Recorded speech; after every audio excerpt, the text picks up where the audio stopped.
থেকে মুক্তি চাই। কথা বলেন ঠিক না বেঠিক? আমি আর আপনি যদি মুক্তি চাই, আমরা যদি সঠিক অর্থে মুক্তি চাই এবং তাগুতি ব্যবস্থাকে উৎখাত করবার জন্য আমরা যদি সম্মিলিতভাবে চেষ্টা করি, এই ব্যবস্থা উৎখাত করা সম্ভব কি সম্ভব না?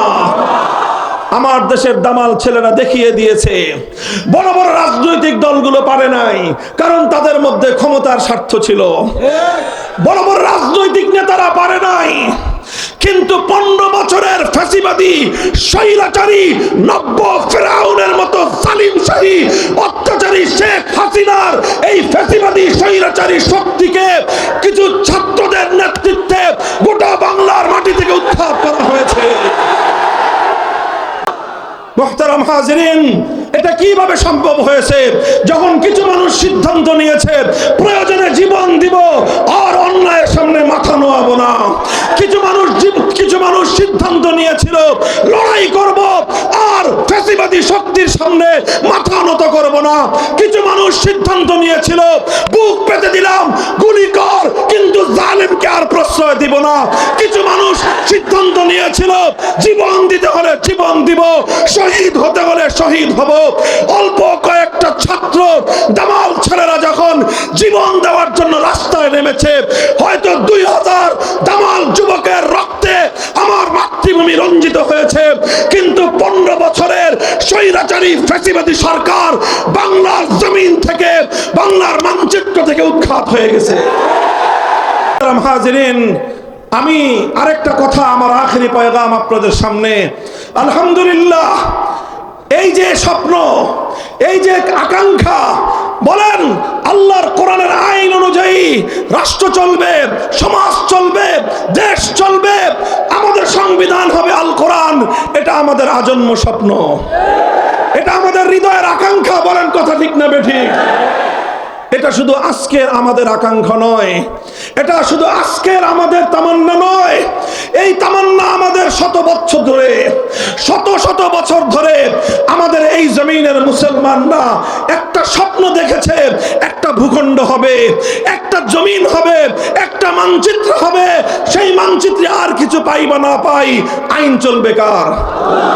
ইতিহাস বলি আমি আপনাদের কাছে, সংক্ষিপ্ত ইতিহাস। বন্ধুগণ, মুসলমানদের সমাজে আল্লাহর আইন ছাড়া কোন মানুষের বানানো আইন চলতে পারে, এটা মুসলমানরা কোনোদিন কল্পনাই করতে পারতো না। মুসলমানরা মনে করত মানুষ এত বড় গাদ্দার হয় কিভাবে? খোদার আসমানের নিচে থেকে, আল্লাহর জমিনের উপর থেকে, আল্লাহর দেওয়া রিজিক খেয়ে, আল্লাহর দেওয়া শ্বাস প্রশ্বাসের বাতাস নিয়ে, আল্লাহর দেওয়া অক্সিজেন নিয়ে, আল্লাহর দেওয়া পানি পান করে সেই মানুষ আল্লাহর বিরুদ্ধে আইন তৈরি করতে পারে। এত বড় গাদ্দার, এত বড় বিশ্বাসঘাতক কোন মানুষ হতে পারে, মুসলমানদের এটা বিশ্বাস হতো না। এই জন্য মুসলমানদের শত শত বছর চলে গেছে, মুসলমানদের মধ্যে কোনোদিন মানুষের বানানো আইন চলে নাই। সর্বপ্রথম মুসলিম সমাজের মধ্যে 6 শতাব্দীতে এই সমস্ত তাতারিরা, চেঙ্গিস খানের দলেরা সর্বপ্রথম মুসলমানদের মধ্যে চেঙ্গিস খানের বানানো আইন তারা চালু করেছিল। তখন মুসলমানরা লক্ষ লক্ষ মুসলমান জীবন দিয়েছে, শাহাদাত বরণ করেছে, আলেম সমাজ অনেক ত্যাগের কোরবানি স্বীকার করেছে। শাইখুল ইসলাম ইবনে তাইমিয়া রাহমাতুল্লাহি আলাইহি 6 বার কারারুদ্ধ হয়েছেন, অনেক ত্যাগের কোরবানি স্বীকার করেছেন, কিন্তু এক মুহূর্তের জন্যও মুসলিম সমাজের মধ্যে কোনো মানুষের বানানো আইনকে তারা বরদাস্ত করে নেন নাই। এভাবেই চলেছে শত শত বছর পর্যন্ত। প্রায় 1750 শতাব্দী পর্যন্ত, 18 শতকের মাঝামাঝি পর্যন্ত, ইসলামের শুরুর যুগ থেকে নিয়ে 1200 বছর পর্যন্ত মুসলিম জাহানের মধ্যে কোনো মানব রচিত আইনের কোনো স্থান ছিল না। এরপরে যখন 18 শতকের মাঝামাঝি পাশ্চাত্যের ইহুদি খ্রিস্টানরা আগ্রাসন চালালো, মুসলিম বিশ্বের বিভিন্ন দেশগুলোকে তারা দখল করতে লাগলো। ব্রিটিশরা আমাদের পাক ভারত এই উপমহাদেশ দখল করে নিল। ভারত, পাকিস্তান, বাংলাদেশ এই অঞ্চলগুলো যখন ব্রিটিশরা দখল করলো, ওদিক দিয়ে ফ্রান্স এবং ইটালি মুসলিম বিশ্বের বিশাল অঞ্চল তারা দখল করলো।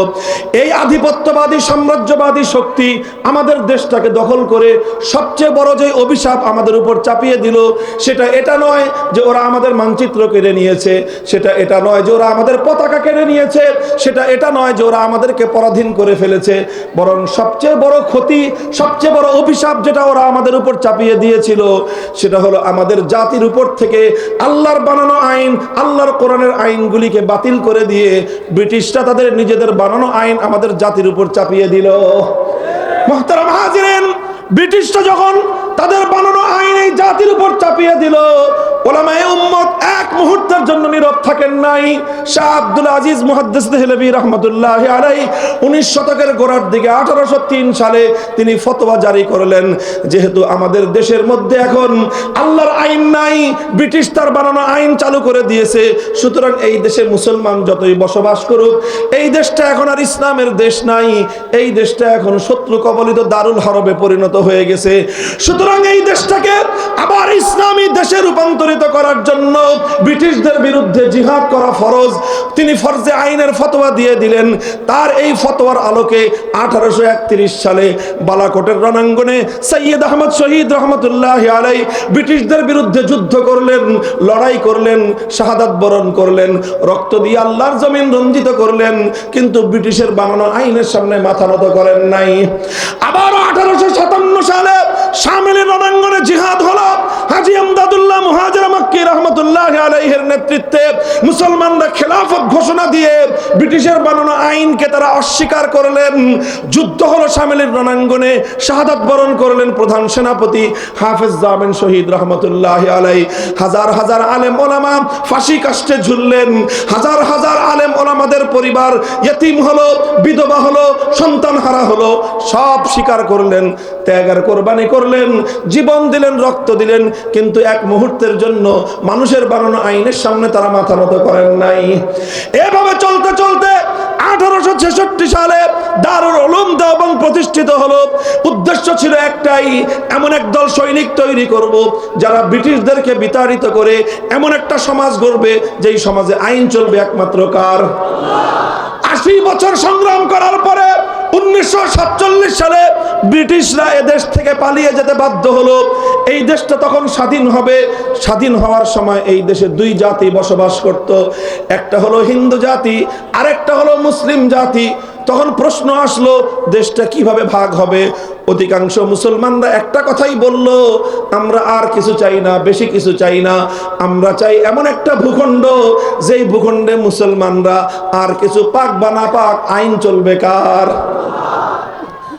সিদ্ধান্ত হলো, ভাগাভাগি হয়ে গেল। একটা ভাগ পড়লো হিন্দুদের ভাগে, আরেকটা ভাগ হলো মুসলমানদের ভাগে। যে অঞ্চলগুলিতে মুসলিম মেজরিটি ছিল সেই অঞ্চলগুলিতে মুসলমানদের জন্য আলাদা স্টেট হলো, অঙ্গীকার করা হয়েছিল, ওয়াদা করা হয়েছিল। মুসলিম প্রধান এলাকাগুলোতে যেই দেশ হবে সেই দেশের মধ্যে শাসন চলবে আল কোরআনের আইন দিয়ে, সেই দেশ আইন হবে আল্লাহর কোরআনের আইন, সেই দেশে সংবিধান হবে আল কোরআনের সংবিধান। মুহতারাম হাজিরিন, এটা করার জন্য অনেক রক্ত দিতে হয়েছে, এটুকু করার জন্য অনেক জীবন দিতে হয়েছে। হাজার হাজার মানুষ তাদের বাড়িঘর ছেড়ে দিয়ে কোটিপতি এক রাতে পথের ভিখারিতে পরিণত হয়েছে, বাপ দাদার সম্পত্তি ছেড়েছে, বাড়িঘর ছেড়েছে, সব কিছু ছেড়ে শুধুমাত্র এক কাপড়ে নিজের সন্তানটাকে কোলে করে নিয়ে স্বামী, স্ত্রী, ভাই বোন, বাবা মা কয়েকজন মানুষ মিলে সব কিছু পেছনে ফেলে দিয়ে শুধুমাত্র এমন একটা দেশে বসবাস করতে চেয়েছিল যেই দেশের আইনটা হবে কার? পথের মধ্যে এমন অসংখ্য ঘটনা ঘটেছে, মায়ের কোল থেকে তার সন্তানকে কেড়ে নেওয়া হয়েছে, মা আত্মচিৎকার করে সন্তানের জন্য আহাজারি করেছে, কিন্তু মা তার পথ চলা থামিয়ে দেয় নাই। সন্তানের মায়া ত্যাগ করে আল্লাহর কোরআনের আইনের দ্বারা শাসিত হওয়ার জন্য সে মুসলমানদের ভূখণ্ডে হিজরত করেছে। হাজার হাজার নয়, লক্ষ লক্ষ মানুষ এই পাক ভারত উপমহাদেশে শুধুমাত্র আল্লাহর কোরআনের আইন দ্বারা শাসিত হবে এমন একটা দেশের জন্য তারা বহু ত্যাগ আর কোরবানি স্বীকার করেছিল। আর এই ত্যাগ আর কোরবানি এই ভারত উপমহাদেশের অনেক মুসলমানরাই করেছে। পাঞ্জাবের মুসলমানরা করেছে, বেলুচিস্তানের মুসলমানরা করেছে, সীমান্ত প্রদেশের মুসলমানরা করেছে, অনেকেই করেছে। তবে ইতিহাস সাক্ষী, গোটা ভারতবর্ষে অন্য কোন প্রদেশের মুসলমানদেরকে এত ত্যাগ আর কোরবানি স্বীকার করতে হয় নাই আমার এবং আপনার এই বাংলাদেশের মুসলমানদেরকে যতটা ত্যাগ আর কোরবানি স্বীকার করতে হয়েছে। বন্ধুগণ, এটা আমাদের গৌরবের ইতিহাস, এটা আমাদের অহংকারের ইতিহাস, রক্ত দেওয়ার ইতিহাস, শাহাদাত বরণ করবার ইতিহাস, জীবন দেওয়ার ইতিহাস।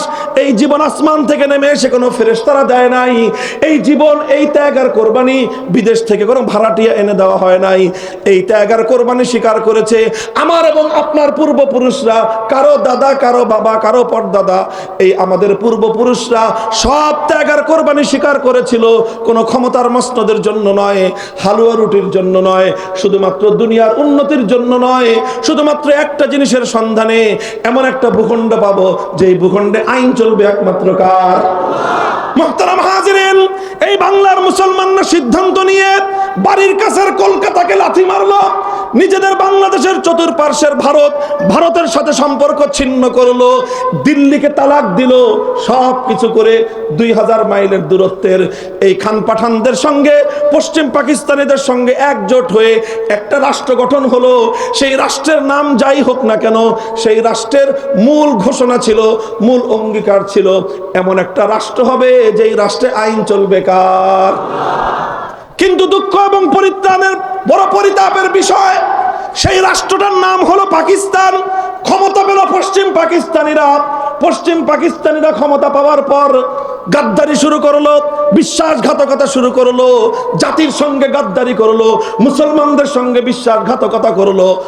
কথা ছিল আল্লাহর কোরআন অনুযায়ী আইন চলবে, আল্লাহর কোরআন অনুযায়ী রাষ্ট্র চলবে। কিন্তু তারা ক্ষমতা পেয়ে ক্ষমতার হালুয়া রুটিতে মগ্ন হয়ে আল্লাহর কোরআনের আইন বাস্তবায়নের কথা তারা ভুলে গেল। আলেম ওলামা তাদেরকে বললেন যে কথা তো ছিল কোরআনের আইন কায়েম হবে। পশ্চিম পাকিস্তানি স্বৈর শাসকরা বলল, হুজুর রাষ্ট্রটা এখনো শিশু রাষ্ট্র। কি কয়? রাষ্ট্রটা এখনো শিশু রাষ্ট্র তো, আর ইসলামের আইন কানুন একটু শক্ত, ছোট বাচ্চা তো শক্ত খাবার খাইতে পারবে না, এই জন্য এটা এখন তরল দুধ খাওয়াইতে হবে। পশ্চিমা ইহুদি খ্রিস্টানদের দালালির দুধ খাওয়ায় হুজুর রাষ্ট্রটা একটু বড় হোক, একটু বড় হলে তখন শক্ত খাবার খাওয়ার উপযুক্ত হবে, তখন আমরা ইসলামী হুকুমত কায়েম করব। ঠিক আছে, হুজুররা বললেন আপনারা এই পশ্চিমা ইহুদি খ্রিস্টানদের দুধ খাওয়ায় আপনার রাষ্ট্র বড় করেন দেখি। 5 বছর পরে হুজুররা যায় জিজ্ঞাসা করলো, রাষ্ট্র শিশু বড় হয়েছে? কয় না হুজুর, এখনো বড় হয়নি, আরো দিন লাগবে। 10 বছর পরে জিজ্ঞাসা করলো, রাষ্ট্র শিশু বড় হয়েছে? কয় না, শিশু এখনো বড় হয় নাই, আরো সময় লাগবে। 15 বছর পরে জিজ্ঞাসা করলো, শিশু বড় হয়েছে? না, এখনো বড় হয় নাই, আরো সময় লাগবে। 20 বছর পরে জিজ্ঞাসা করলো, এই বুইরা খাটাস শিশুটা বড় হবে কবে? তোর পাকিস্তান নামক বুইরা খাটাসটা বড় হবে কবে? কথা ছিল আল্লাহর কোরআনের আইন চলবে, কথা ছিল ইসলামী শরীয়তের নিজাম চলবে।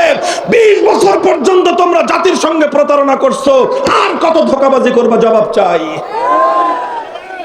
আমার আব্বাজান শাইখুল হাদিস রহমতুল্লাহি আলাইহি বড় কষ্ট নিয়ে, হৃদয়ে রক্তক্ষরণ নিয়ে একটা কৌতুক করে কথা বলতেন যে যেই পোলা 24 বছরেও বালক হয় না, সাবালক হয় না, ওটা 90 বছরেও হবে না। কথা বলেন ঠিক না বেঠিক? 24 বছরের পোলারে যদি কেউ কয় শিশু, আপনি কি করবেন বলেন তো? আরে করবেনটা কি আপনি বলেন না? 24 বছরের পোলা শিশু হয়? আরে 24 বছরের ছেলে তো আবু সাইদ হয়, 24 বছরের ছেলে তো যুবক হয়। যুদ্ধের ময়দানে গিয়ে জালেমের সামনে বুক পেতে দিয়ে বুলেটকে বরণ করে জাতিকে মুক্তি করার জন্য, জাতিকে স্বাধীন করার জন্য জীবন দেয়, রক্ত দেয়।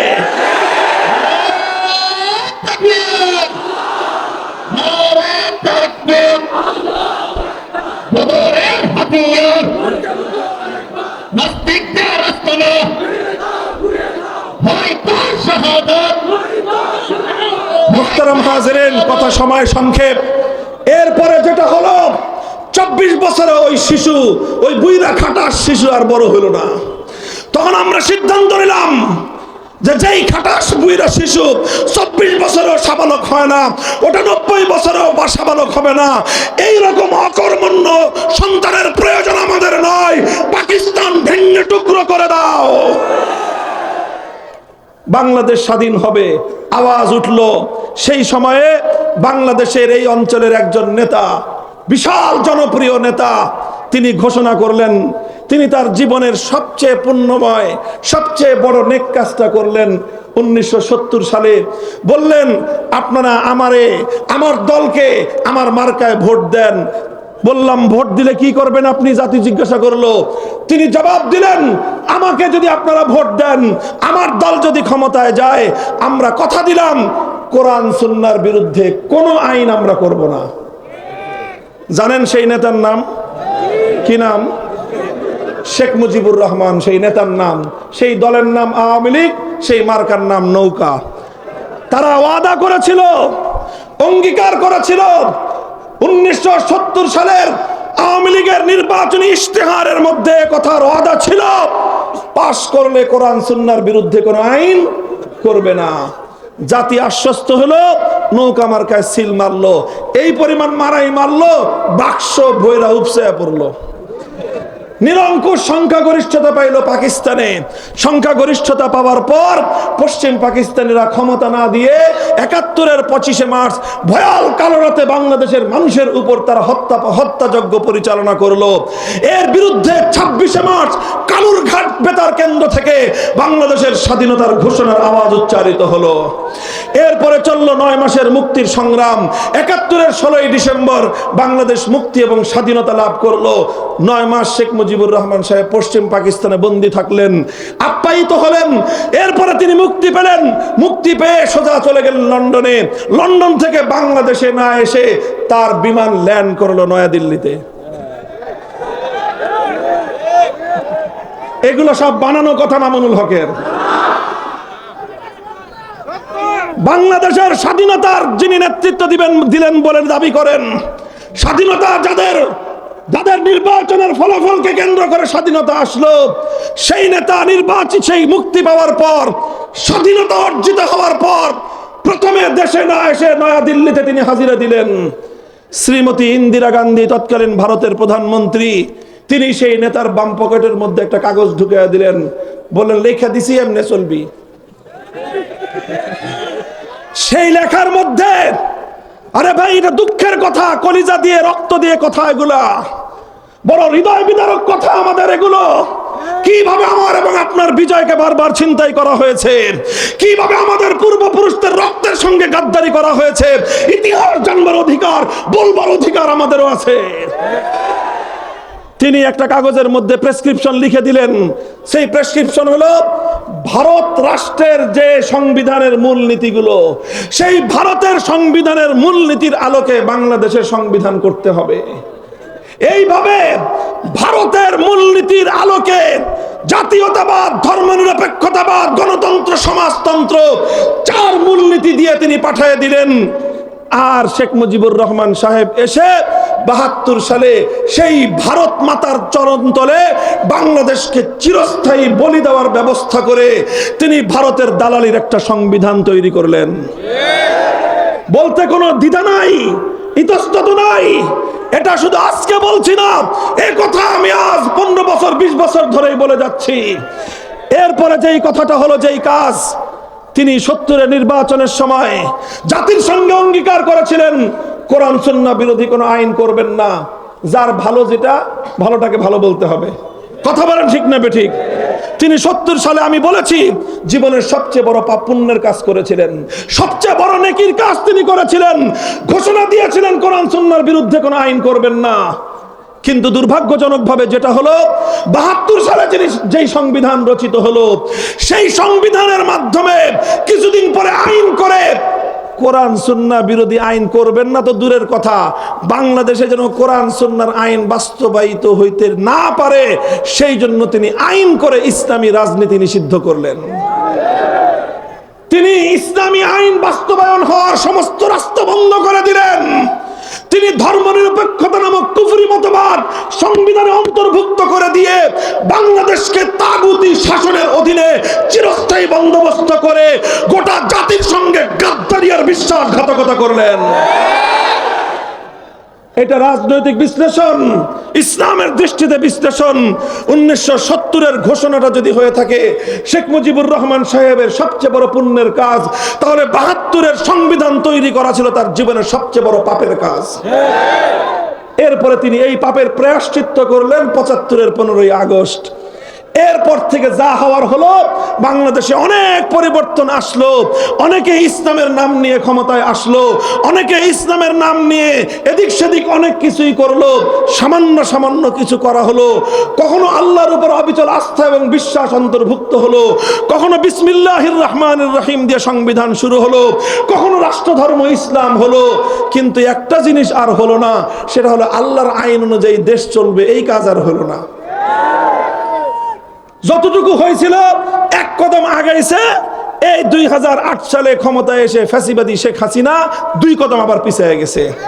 সংবিধান থেকে আল্লাহর উপর অবিচল আস্থা এবং বিশ্বাস মুছে ফেলে আবার সেই ভারত মাতার চরণ তলে বলি দেওয়ার দাসখত, এই শেকল পরা জিঞ্জির, এই গোলামীর জিঞ্জিরের কথা, ধর্মনিরপেক্ষতা আবার পুনর্বহাল করে বাংলাদেশকে ভারতের করদ রাজ্যে পরিণত করেছে। আমার কথা শেষ। এখন আমি আপনাদের কাছে 2টা আহ্বান জানাবো। 1 নম্বর আহ্বান, এতদিন তো আমরাই শুধু চিৎকার করতাম ভারতের বিরুদ্ধে, আমরা আলেম ওলামারাই বলতাম ভারতের আধিপত্য আমরা মানি না, ভারতের আধিপত্য মানি না বলেই 1905 সালে আমরা বঙ্গভঙ্গ করে কলকাতার এই শৃঙ্খল আমরা ভেঙেছিলাম। ভারতের আধিপত্য মানব না বলেই 1947 সালে দিল্লিকে আমরা তালাক দিয়েছিলাম। কিন্তু এরপরে ছলে বলে কৌশলে আমাদেরকে তারা শৃঙ্খলে আবদ্ধ করে বাংলাদেশের 18 কোটি শাহজালালের সন্তানদেরকে তারা দাবায় রাখবার চেষ্টা করতেছে। আমরা প্রতিবাদ করতাম, অন্যরা করতো না। এখন তো মাশাআল্লাহ অন্তর্বর্তীকালীন সরকার সহ সব রাজনৈতিক দল একই কথা বলে।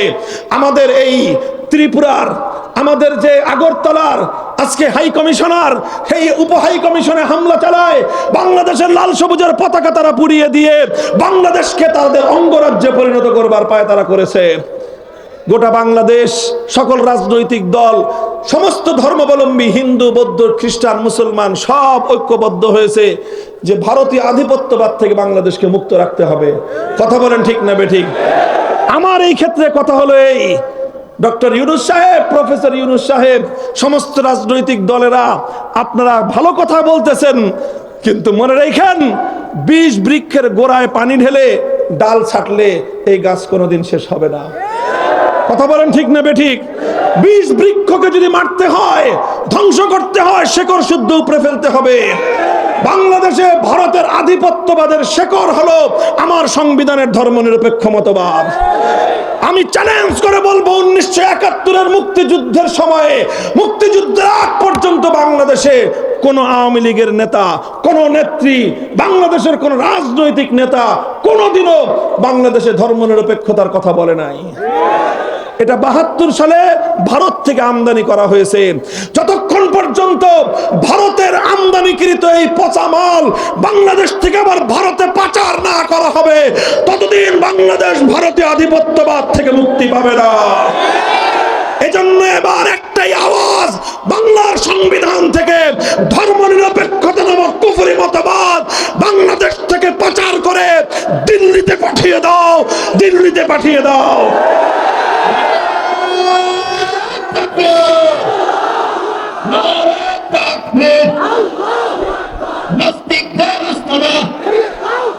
আর এটার চেয়ে বড় কথা যেটা, এটা তো ছোট কথা, আর বড় কথা হলো এই, 100 বছর ধরে আমাদের পূর্বপুরুষরা জীবন দিয়েছে।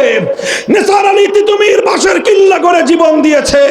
হাজী শরীয়তুল্লাহ ফরাজি আন্দোলন করে রক্ত দিয়েছে। ফকির মজনু সাহারা বাংলার গ্রামে গ্রামে, বাংলার বন বাজারে, জঙ্গলে জঙ্গলে ঘুরে ঘুরে ব্রিটিশদের বিরুদ্ধে লড়াই করেছিল।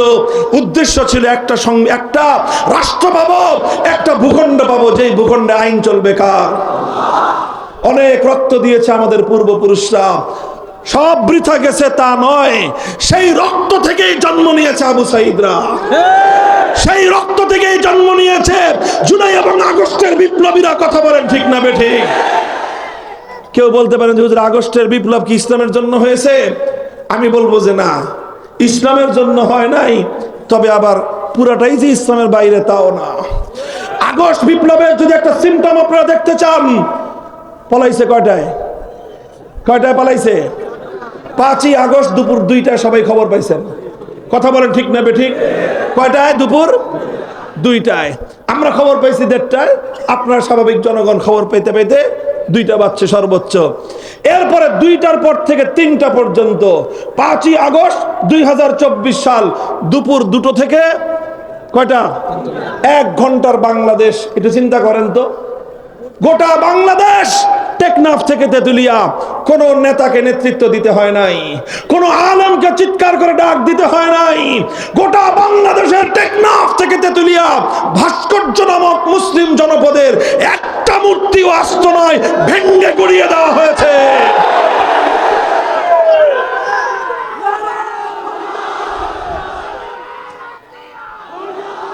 বলেন এই মূর্তিগুলো ভাঙছে কারা? বিপ্লবীরা। বলেন কারা ভাঙছে? বলেন 5ই আগস্ট গোটা বাংলাদেশকে মূর্তি মুক্ত করেছে কারা? বিপ্লবীরা। এটার অর্থ এটা না যে হিন্দুদের মূর্তির বিরুদ্ধে আমাদের কোনো কথা আছে না। আপনাদের মূর্তি, হিন্দু ধর্মাবলম্বীদের মন্দিরে তাদের বাড়ি ঘরে তারা মূর্তি রাখবে, সেটা তাদের ধর্মীয় বিষয়। এটা নিয়ে কখনোই আমরা সাম্প্রদায়িক উস্কানিমূলক কোনো কথাও বলি না, কাজও করি না। কথা বলেন ঠিক না বেঠিক? বরং হিন্দু ধর্মাবলম্বীদের বাড়ি ঘর, উপাসনালয়, ব্যবসা প্রতিষ্ঠান সবকিছু আমরা সর্বপ্রথম নিরাপত্তা দেওয়ার অগ্রাধিকার দেই, সেটা সেই জায়গায়। কিন্তু মুসলমানদের জাতীয় জনপদে, মুসলমানদের জাতীয় স্থাপনায় এভাবে দেব দেবতার মূর্তি বানায়, বাপের মূর্তি বানায়, দাদার মূর্তি বানায়, দেশটাকে এভাবে শিরকি কালচার দিয়ে ভর্তি করে ফেলা হবে, এদেশের মুসলমান সেটা ভালো চোখে দেখে নাই। সুযোগ পাওয়ার প্রথম মুহূর্তের জন্য বাংলাদেশ মূর্তি মুক্ত হয়েছে। এ থেকে বোঝা যায় 5ই আগস্টের বিপ্লব ইসলামের সূর্যোদয় না হলেও এটা ইসলামী বিপ্লবের সূর্যোদয়ের আগের সুবহে সাদিক ছিল। সুবহে সাদিক বার্তা দেয় যে কিছুক্ষণ পরে, ঘন্টাখানেক পরে সূর্যের উদয় ঘটবে। কথা বলেন ঠিক না বেঠিক? তাই আমরা 5ই আগস্টের বিপ্লবোত্তর এই বাংলার মাটিতে দাঁড়িয়ে স্পষ্ট ভাষায় আজ এক দাবি তুলতে চাই। এটা আমি বলছি, আমাদের এই কথা যেন কর্ণকুহরে প্রবেশ করে সেইভাবেই বলছি। আমরা বাংলাদেশে এখন সংবিধান সংস্কার চলছে। কথা বলেন ঠিক না বেঠিক? সংবিধান সংস্কার কমিশনকে 15ই জানুয়ারি পর্যন্ত সময় বৃদ্ধি করে দেওয়া হয়েছে। যত সংস্কার করেন একটা সংস্কার যেন থাকে, সেটা হলো সংবিধানের যে কোনো একটা জায়গায় থাকবে এদেশে কোরআন সুন্নাহ বিরোধী কোনো আইন, কোনো নীতিমালা, কোনো বিধিমালা চলতে পারে না। একমত? এই কথার সঙ্গে আপনি একমত? শাহজালালের বাংলাদেশে 90% মুসলমানের এই বাংলাদেশে ইসলামী শরিয়া বিরোধী, কোরআন সুন্নাহ বিরোধী কোনো আইন কার্যকর হতে পারে না। কথা বলেন ঠিক না বেঠিক? হাত নামান। আমরা এই কথা শান্তিপ্রিয় ভাবে বলতেছি। কথা বলেন ঠিক না বেঠিক? এই কথাটা আমি খুব উত্তেজিত ভাবে বলছি না ঠান্ডা মাথায় কইছি? ঠান্ডা মাথায় বললাম, ঠান্ডা ভাবে বুঝেন। সবাইকে বলতেছি, রাষ্ট্রকেও বলতেছি, ভালোয় ভালোয় এই কাজটা করে দেন। কথা বলেন ঠিক না বেঠিক? এটা ইসলাম এবং মুসলমানদের শত বছরের আকাঙ্ক্ষা, শত বছরের দাবি, শত বছরের হৃদয়ের তামান্না। কথা বলেন ঠিক না বেঠিক? প্রশ্ন হলো, এইভাবে যদি স্বাভাবিকভাবে সোজা আঙ্গুলে যদি ঘি না উঠে, বলেন সোজা আঙ্গুলে যদি ঘি না উঠে কি করবেন? এভাবে যদি কানে পানি না ঢুকে কি করবেন? পরিষ্কার কথা বলতে চাই, আপনারা প্রত্যেক পাড়ায় পাড়ায়, মহল্লায় মহল্লায় আপনারা প্রস্তুতি গ্রহণ করুন। গোটা বাংলাদেশকে ইসলামী বিপ্লবের দুর্গ হিসেবে গড়ে তুলুন।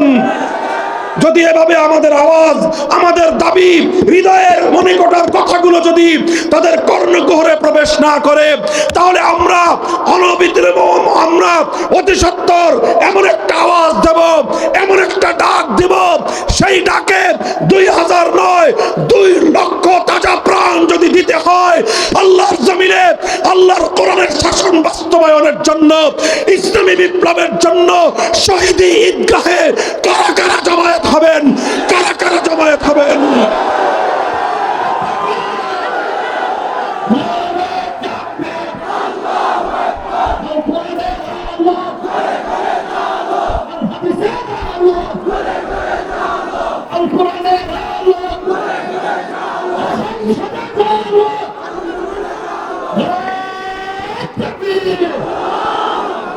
ভাই, এই কথাগুলি কি শুধু কথার কথা না শপথ? বলেন শপথ, অঙ্গীকার। কার সাথে? বলেন কার সাথে? আল্লাহ এই অঙ্গীকার দেখছেন? কি বিশ্বাস আপনাদের? আল্লাহ দেখছেন কি দেখেন নাই? শুনছেন কি শুনেন নাই? অঙ্গীকার রক্ষা করবেন কি করবেন না, এটা আমার আপনার যার যার খোদার সাথে সে বুঝবেন ইনশাআল্লাহ। কথা বলেন ঠিক না বেঠিক? ইনশাআল্লাহ আগামীর বাংলাদেশ হবে ইসলামের বাংলাদেশ। কথা বলেন ঠিক না বেঠিক? এর পরবর্তী বিপ্লব হবে ইসলামের বিপ্লব। আল্লাহ পাক রব্বুল আলামিন কবুল করেন, তৌফিক দান করেন। সুবহানাল্লাহি ওয়া বিহামদিহি, সুবহানাকাল্লাহুম্মা বিহামদিক, আশহাদু